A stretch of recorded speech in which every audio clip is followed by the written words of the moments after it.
Jadi mari kita bahas lebih lanjut pengertian perkawinan menurut Katolik.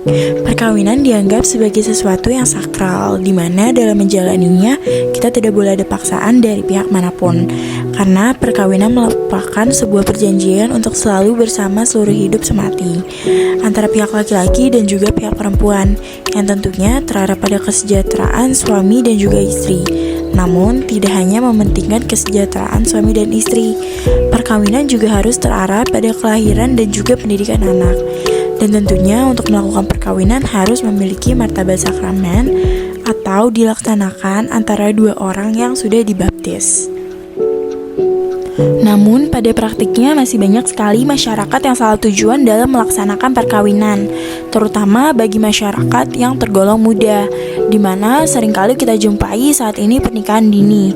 Umumnya, mereka melakukan perkawinan dini didasari dengan sebatas hawa nafsu saja, padahal seharusnya bukan itulah yang harus menjadi alasan terjadinya pernikahan. Di sisi lain, juga ada dorongan ekonomi yang menyebabkan terjadinya pernikahan dini, seperti misalnya faktor kemiskinan yang tinggi, mengakibatkan seorang orang tua menjodohkan anaknya yang masih di bawah umur, sehingga terjadi pernikahan dini tersebut.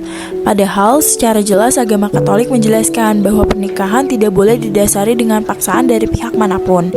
Dan yang terakhir adalah lingkungan sekitar yang membuat individu merasa bahwa pernikahan dini itu merupakan hal yang wajar, karena banyaknya di lingkungan sekitar yang melakukan pernikahan dini. Namun nyatanya hal tersebut tidak bisa dihadapi oleh seluruh individu, hingga pada beberapa kasus menyebabkan perceraian dini. Lalu bagaimana dengan tingkat perceraian dini di Indonesia? Di Indonesia sendiri perceraian dini di kategori umur 20-24 tahun yang menikah sebelum umur 18 tahun adalah sebesar 4,53%, sedangkan yang menikah setelah 18 tahun lebih rendah yaitu hanya 3,02%. Sebenarnya apa sih tujuan dari perkawinan? Gereja Katolik sesungguhnya memandang bahwa hidup berkeluarga merupakan sesuatu yang suci dan luhur.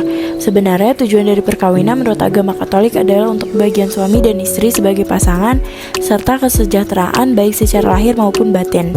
Lalu tujuan selanjutnya adalah keturunan atau kelahiran anak, serta pendidikan anak, yang mana hal ini dilakukan sebagai panggilan untuk keikutsertaan dalam karya kelangsungan Sang Pencipta di dunia.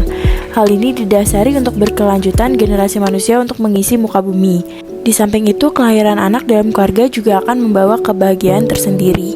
Tentu tidak hanya bertanggung jawab dalam proses kelahiran dan merawat anak saja, tetapi dalam pernikahan, pendidikan anak juga menjadi hal utama guna mendidik anak agar baik dalam budi pekerti maupun ilmu dan iman yang memberi fondasi yang kuat agar anak dapat tumbuh dan berkembang secara mandiri dengan ilmu yang ditanam sejak dini.